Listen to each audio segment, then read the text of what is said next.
자, 첫 번째 가보죠. 예, 맥없이 V자로입니다. 자, 오늘 오전 건설 현장에서 충격적인 대형 사고가 났습니다. 많은 분들이 이미 관련 뉴스 접하셨을 텐데요.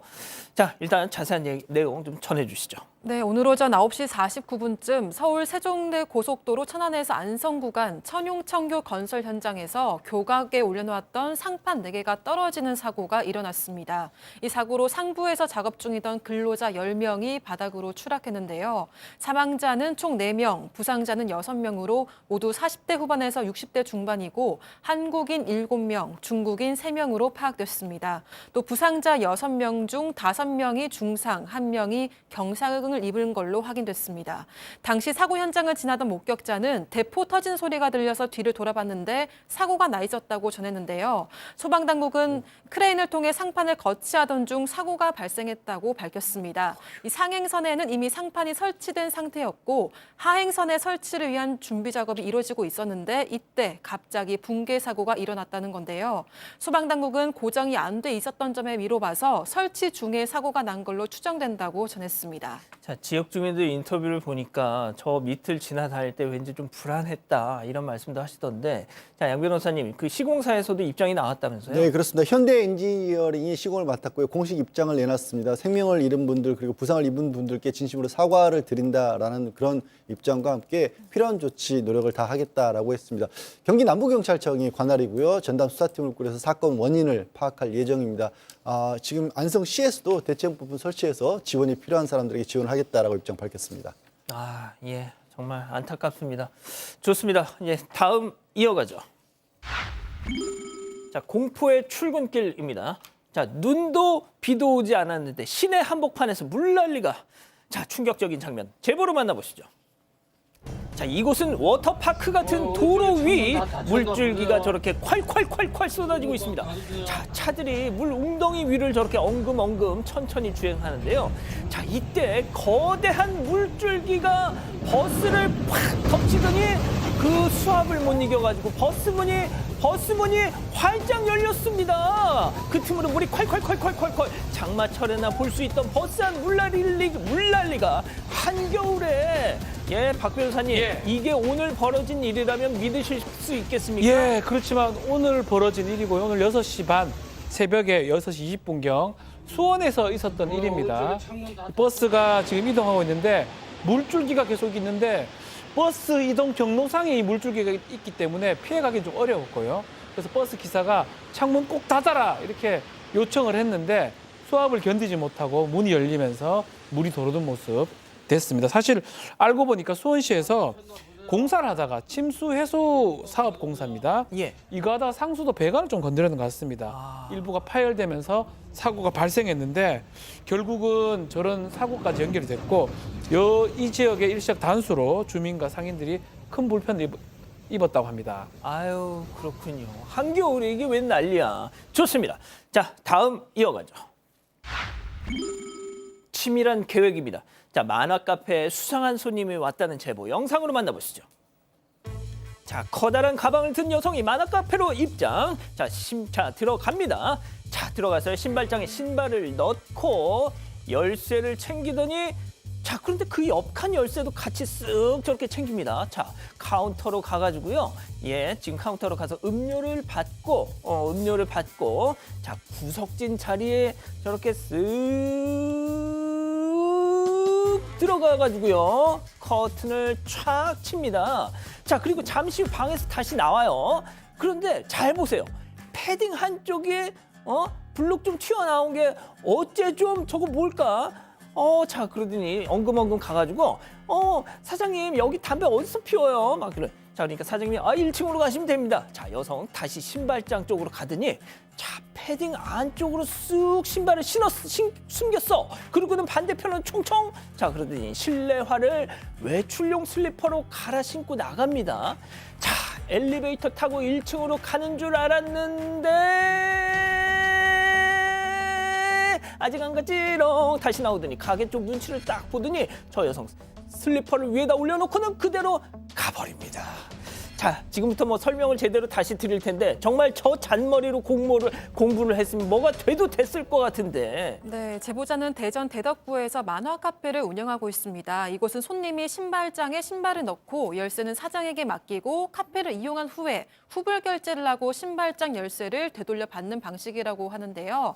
그런데 지난 19일 오후에 30대 정도로 보이는 여성이 방문했습니다.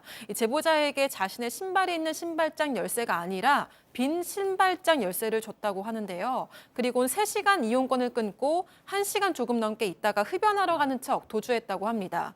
이용권에 음료가 포함돼 있는데 한참 뒤에 제보자가 불 켜진 방에 빈 음료잔이 있는 걸 보고 CCTV를 확인하고 먹튀 사실을 알았다고 하는데요. 이 피해 금액은 3시간 이용권 값인 1,800원 정도지만 우발적으로 행동한 게 아니라 처음부터 빈 신발장 열쇠를 주고 또 계획적으로 먹튀를 해서 너무 괘씸해서 제보를 했다고 합니다.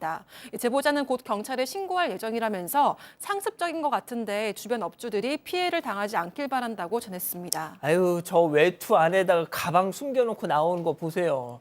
자, 그런데 문제는 이런 일이 한두 번이 아니었을 것 같다는 거. 네. 저는 와, 어떻게 저런 생각을 하지? 라는 생각이 드는데 그러니까요. 이 사장님 말씀에 따르면 이런 사람들이 그 전에도 또 몇 명 있었다는 거예요. 이렇게 무단으로 몰래 이용하는 사람도 있고 저희가 이제 조금만 칸칸이 되다 보니까 또 저 안에서 부적절한 행동을 하다가 걸리는 사람도 있고 이런데 정말 이 만화 가게로 처음 자영업을 시작하셨는데 열심히 사는 자영업자들, 이 경기도 어려운데 제발 좀 이러지 않았으면 좋겠다고 제보하셨습니다. 그러니까 말입니다. 좋습니다. 예, 다음 이어가죠. 야밤의 뒤적입니다. 자, 충격적인 제보 영상 만나보시죠. 자, 늦은 저녁 한 남성이 문 닫은 가게 옆에 저렇게 서 있어요. 택시가 지나가길 기다리다가 잠시 후 맞은편 가게로 저벅저벅 걸어가죠. 자, 자연스럽게 안쪽으로 쓱 들어와가지고는 자, 바닥에 딱 저렇게 주저앉고는 본격적으로 무언가를 뒤적뒤적. 자, 매대안을 탐색 중입니다. 천막을 들추고 그 안에 머리를 쓱 집어넣더니 한참을 부시럭부시럭. 자, 뭔가를 그때 주머니에다 쏙 내놓고는 볼일을 다 봤다는 둥. 자리를 털고 일어나더니 바깥을 다시 한번 살피면서 모르는 척 서둘러 발걸음을 옮긴다는 거. 자, 딱 봐도 뭐 도둑놈이죠 뭐. 네, 그렇습니다. 지금 보신 영상은 지난 21일 밤 인천 부평종합시장 한 튀김 전문점에서 발생한 일입니다. 보신 것처럼 이 시장에 밤 시간에 저 남성이 들어와가지고요. 망설임이 없어요. 딱 그 가게를 딱 찍어서 저기가 튀김 전문점이라고 하는데 시작하신 지 얼마 안 된 자영업자라고 합니다.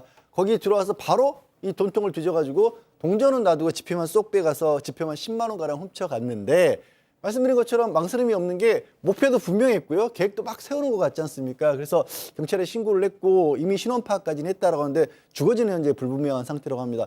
사장님이 처음에는 이걸 확실하게 정해놓고 왔다는 얘기 때문에 좀 보복이라든가 이런 것도 두렵긴 했지만 그래도 경각심도 일으켜야 될 것 같기도 하고 또 주변에 다른 가게들도 주의하라는 그런 차원에서 제보를 하셨다고 합니다. 박 변호사님. 네.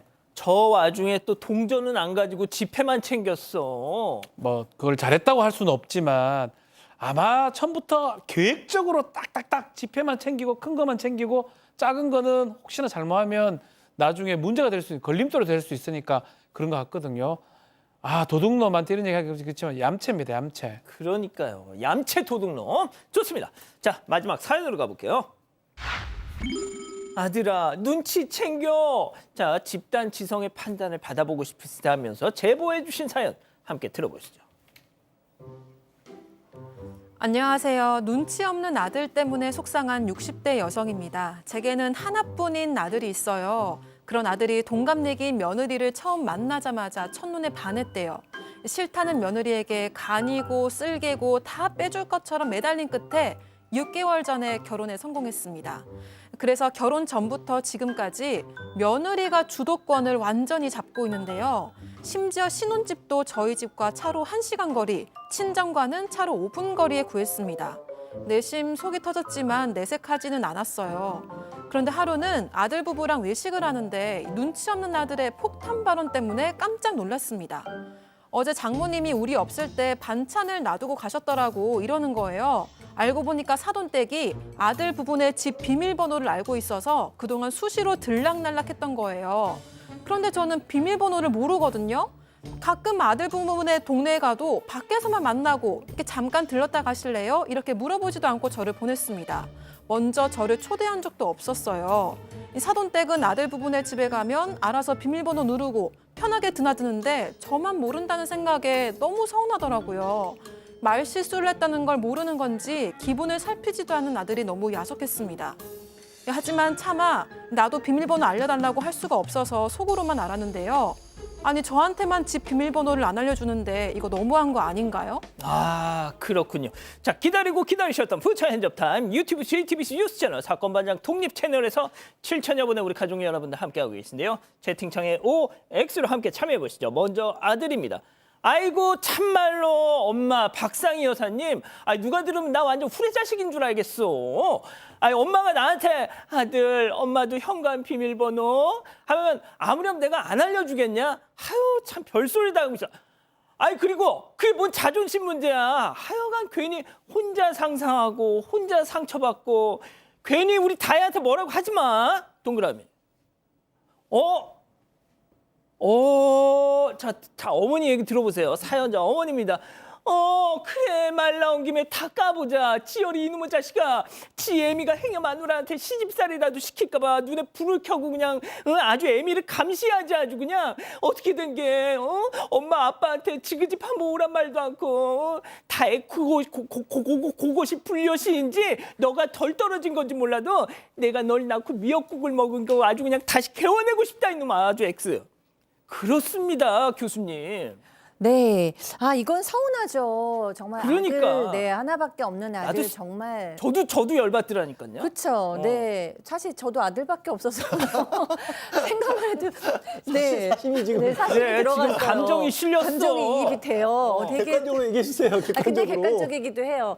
왜냐하면 지금 이 비밀번호만 알지 못하는 게 아니라 근처에 가가지고 밥을 먹거나 커피를 마셨는데도 어머니 저희 집에 들어가셔서 커피 한잔 하시죠, 과일 한번 드시죠라는 얘기도 안 했고, 그다음에 어떻게 시어머니를 한 번도 집에 초대 안 할 수가 있어요. 이거는 정말로 엄마에 대한, 그리고 이 시어머니에 대한 이 예의가 기본 예의가 아니다라는 생각이 들고, 이거 억수로 진짜 서운합니다. 맞습니다, 변호사님, 양 변호사님. 그리고 저는 뭐 비밀번호는 용납할 수 있어요. 어찌 보면 남편 입장에서 봤을 때도 사실 이제 아내 입장에서는 친정 어머님이 편하시고 집도 5분 거리니까 가깝게 드나들면서 이것저것 도와주시고 하는 거 좀 화는 나고 서운할 수 있어도 그것까지는 저는 이해하려고 했는데 1시간 거리에서 부모님이 오셨는데 한 번도 집에를 들어가 본 적이 없다는 거는 좀 많이 걸리네요. 그러니까 저 아들이 저는 그래요. 지금 눈이 이렇게 또 돌아가가지고 그런 거 씌어서 아내만 보이는 것까지 다 이해하는데 아내를 위해서라도 최소한은 해주셨으면 좋겠어요.